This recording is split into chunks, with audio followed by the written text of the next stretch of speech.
ನಮ್ಮ ಸಹೋದರರ ತಲೆಯಲ್ಲಿ ನೀವು ಅಸ್ಪೃಶ್ಯರ ಒಗ್ಗಟ್ಟನ್ನು ಸಾಕಾರ ಮಾಡ್ತಾ, ರಾಜಕೀಯ ನಾಯಕತ್ವವನ್ನು ಗಟ್ಟಿ ಮಾಡ್ತಾ, ಅಸ್ಪೃಶ್ಯರ ನಾಯಕತ್ವ ಗಟ್ಟಿ ಆಗ್ಬೇಕು. Whether it's right hand or left hand.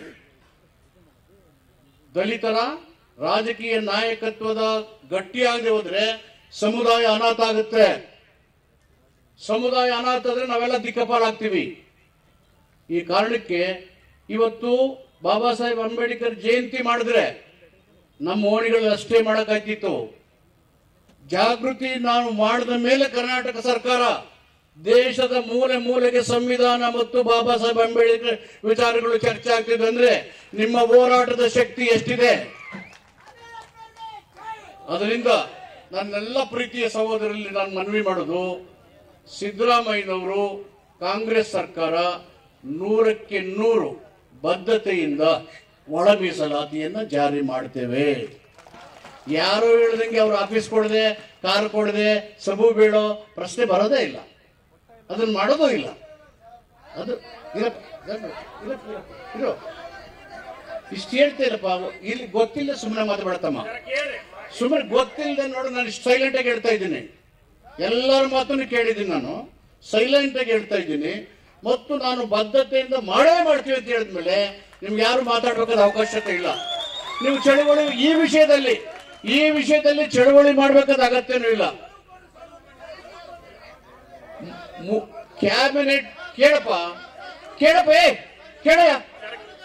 ಕೇಳ್ರಿ. 3 ತಿಂಗಳಲ್ಲಿ ಮಾಡ್ತೀವಿ ಅಂತ ಹೇಳಿದೀವಿ ಕ್ಯಾಬಿನೆಟ್ ಅಲ್ಲಿ. ಹೇಳಪ್ಪ ಏನಪ್ಪ 3 ತಿಂಗಳಲ್ಲಿ ಮಾಡ್ತೀವಿ ಅಂತ ನೀವೇನಾದ್ರೂ ಅರ್ಜೆಂಟ್ ಮಾಡಿದ್ರೆ, ಏನಾದ್ರೂ ಹೆಚ್ಚು ಕಡೆ ಎಂಪರಿಕಲ್ ಡೇಟಾ ಸೈಂಟಿಫಿಕಲ್ ಫೈಲ್ ಆದ್ರೆ ನಮ್ಗಾಗದೇ ಇದ್ದವರು ಕೋರ್ಟ್ ಹೋಗಿ ಇದಕ್ಕೆ ತೊಂದರೆ ಮಾಡ್ತಾರೆ. It's okay.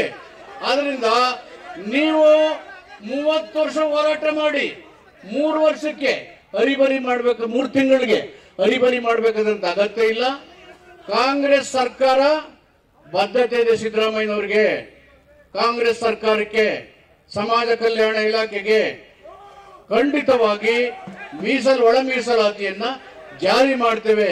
ಅದಕ್ಕೆ ನೀವು ಇದಕ್ಕೋಸ್ಕರ ನಿಮ್ಮ ತಲೆಯಲ್ಲಿ ಅನುಮಾನನ ತೆಗೆದಾಕ್ಬಿಡಿ, ಡೌಟ್ ಅನ್ನ ತೆಗೆದುಬಿಟ್ಟು ಎಲ್ಲರೂ ಒಗ್ಗಟ್ಟಾಗಿ